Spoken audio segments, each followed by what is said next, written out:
गुप्त साम्राज्य खत्म हुआ तो अगला बड़ा शासक कौन आया जिसने पूरे उत्तर भारत को फिर से जोड़ा? नाम है हर्षवर्धन और इसी की कहानी में छिपे हैं BPS CUPS CPT के सवाल। आज हम पोस्ट गुप्त काल का पूरा टॉपिक कवर करेंगे। कौन से राजवंश, कौन से शासक और कौन सी ट्रिकी डिटेल्स बार बार पूछी जाती हैं। पूरा वीडियो देखिए, एक भी पॉइंट मिस मत कीजिए।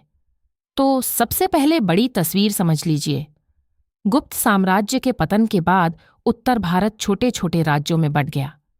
इसी दौर में उभरा पुष्यभूति वंश, जिसकी राजधानी पहले थानेश्वर थी और बाद में कन्नौज बनी।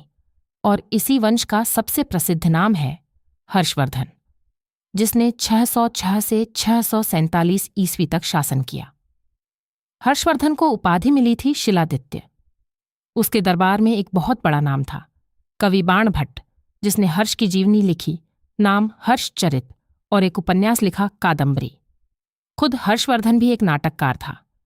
उसने 3 नाटक लिखे, रत्नावली, नागानंद और प्रियदर्शिका।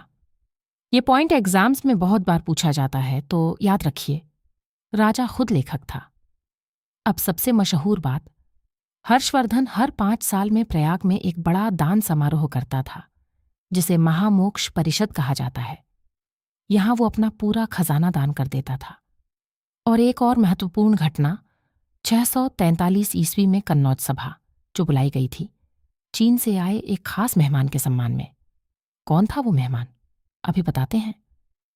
वो मेहमान था ह्वेनसांग, जो 629 से 645 ईस्वी तक भारत में रहा। उसने नालंदा विश्वविद्यालय में पढ़ाई की और भारत की अपनी पूरी यात्रा को एक किताब में लिखा। नाम है सियूकी। ह्वेनसांग को इतिहास में यात्रियों का राजकुमार भी कहा जाता है।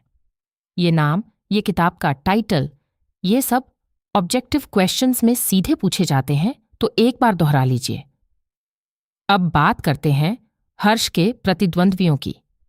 बंगाल में शासन करता था शशांक, गौड़ वंश का शासक, जिसे बौद्ध धर्म का कट्टर विरोधी माना जाता है और हर्षवर्धन का सबसे बड़ा उत्तर भारतीय प्रतिद्वंद्वी। दक्षिण में था चालुक्य वंश, बादामी की राजधानी से, और वहां का शासक था पुलकेशिन द्वितीय। इन दोनों के बीच लड़ा गया नर्मदा का युद्ध, और यहीं हर्षवर्धन हार गया। यही हार दक्षिण भारत में उसके विस्तार की सीमा बन गई।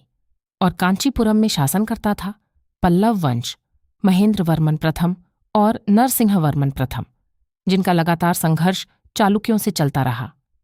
चलिए, अब सबसे जरूरी बात, वो पॉइंट्स जो एग्जाम में सीधे पूछे जाते हैं। हर्ष के दरबार में आया चीनी यात्री ह्वेनसांग। हर्ष बनाम पुलकेशिन द्वितीय का युद्ध, नर्मदा का युद्ध। हर्ष की प्रशासनिक व्यवस्था गुप्तों जैसी थी, पर ज्यादा सामंतवादी झुकाव के साथ, और स्रोत हर्षचरित और सियूकी। इन 4-5 पॉइंट्स को अगर आपने ठीक से याद कर लिया, तो पोस्ट गुप्त काल से आने वाला कोई भी ऑब्जेक्टिव सवाल आपसे मिस नहीं होगा। तो ये था पोस्ट गुप्त काल का पूरा ब्रेकडाउन, पुष्यभूति वंश से लेकर हर्षवर्धन, ह्वेनसांग और उसके प्रतिद्वंद्वियों तक। अगर आपको ऐसे ही topic wise exam focused ancient history revision चाहिए, तो चैनल को अभी सब्सक्राइब कर लीजिए और हमारी लाइब्रेरी में आकर पूरा नोट्स और क्वेश्चन बैंक भी देख सकते हैं। अगले वीडियो में मिलते हैं एक और टॉपिक के साथ। तब तक पढ़ते रहिए, मेहनत करते रहिए।